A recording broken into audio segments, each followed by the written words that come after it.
అసలు తప్పు ఎవరిది? దొంగదా? దోచుకోబడినవాడిదా?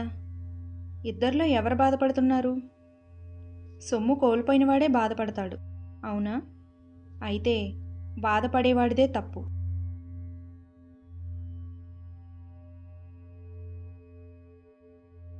మీకు ఎంతో నచ్చిన టీ సెట్ మీ చేతిలోంచి పడితే మీరు ఎవరిని తిడతారు? కానీ అదే టీ కప్పు ఒకవేళ మీ పని మనిషి చేతిలోంచి పడితే మీరు ఆమెను నిందిస్తారు. ఒక ఆపరేషన్ సమయంలో రోగి మరణిస్తే ఆ తప్పు ఎవరిది? పైన సందర్భాల్లో బాధ వ్యక్తి వల్ల కలిగింది. ఎవరైనా నీ మీదకి రాయిని విసిరితే ఆ విసిరింది వ్యక్తి కనుక నీకు కోపం వస్తుంది.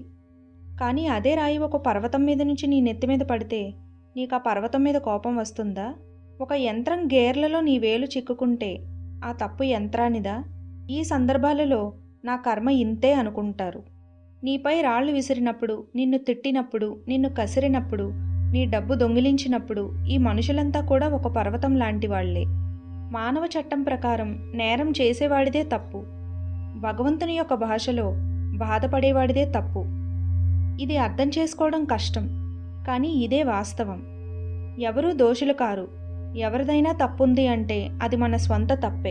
నీకు బాధ కలిగించేవారు లేక నీకు సంతోషాన్ని కలిగించేవారు ఇద్దరూ నిమిత్త మాత్రులే.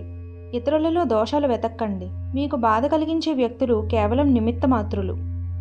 ఈ నిమిత్త ఒక వ్యక్తి అయితే నీవు అతన్ని నిందిస్తావు, కానీ అదే ఒక ముళ్ళైతే నువ్వు ఎవరిని నిందిస్తావు? ప్రతి చోట ఎవరు బాధపడుతున్నారో గమనించు.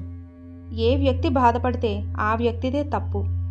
తప్పులు ఎప్పటి వరకు ఉంటే బాధ అప్పటి వరకు ఉంటుంది. ఈ సూక్ష్మ విషయాన్ని మనుషులు అర్థం చేసుకుంటే సమస్యలన్నింటికీ పరిష్కారం దొరుకుతుంది. బాధపడేవాడిదే తప్పు. దీనిని ఎవరు ఉపయోగించుకుంటారో, ఎవరు అన్వయించుకుంటారో వాళ్ళు సంతోషంగా ఉంటారు. ఈ విశ్వంలో దోషులు ఎవరూ లేరు. ప్రతి ఒక్కరూ తమ కర్మానుసారం దేనికి అర్హులో అదే పొందుతారు.